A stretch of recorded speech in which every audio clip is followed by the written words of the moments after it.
Hi, I'm Dr. Mark Poray, sports and family chiropractor in Whitby, Ontario. I'd like to address one of the commonest questions I get in my office, and one which people most often get wrong. The scenario goes something like this. A person has recently hurt themselves and is now in some serious pain. The injury is a sprain, a strain, or a bruise. Before going to see someone about it, they want to apply some first aid. The choices are to put heat on it or ice. Which is it to be? Well, innately, when we're hurt, there's a desire for comforting. So there is this tendency to select heat because heat seems to be the more comforting thought. This is the thinking that most people follow. In fact, it is not only incorrect, it may actually make things worse.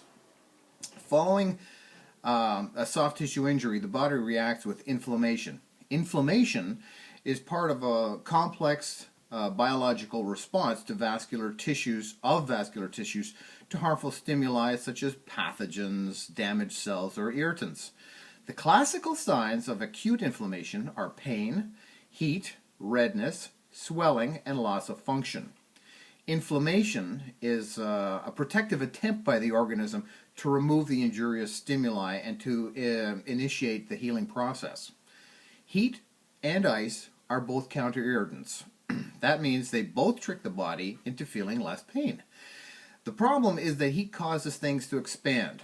If you apply heat to an area of recent injury, it causes expansion of the local arterial walls. The expansion causes cellular structure of the walls to separate, and this leads to more inflammation.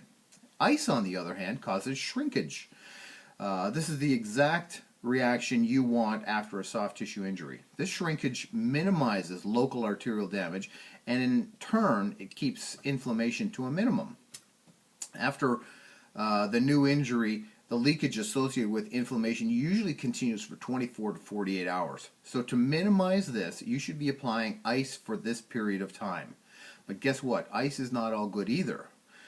If you apply it for too long, you can cause frost damage to the local tissues as well. So when you apply it, keep the affected area, keep it on the affected area for 10 to 20 minutes at a time, and then remove it for 20 minutes. You can repeat this cycle for that initial 1 to 2 days. It's also a good idea to keep a cloth between the ice and the tissues to avoid that frost damage that I talked about. After 48 hours, when the inflammation or bruising have stopped, you may introduce heat. Since we know that ice causes contraction and heat causes expansion, you can use this principle to continue your treatment of the injury. If you apply ice for 10 minutes, followed by heat for 10 minutes, you're actually creating a thermal pump, which can speed the removal of those damaging inflammatory byproducts. A related question I get is, can I use heat rubs or ice rubs instead of real heat or ice? Well, if you apply cold rub on your skin and then feel the area, you'll see that there is no actual heat or cold generated. The reason is that these creams or gels work via a chemical stimulation of the temperature-sensitive nerves in the area. There's no actual change of temperature and therefore no real effect. These rubs are fine for stiffness or pain, but they don't really work on acute swelling or bleeding. I hope this has been helpful. Remember that if the bleeding or the swelling continue after 24 hours, please consult your doctor.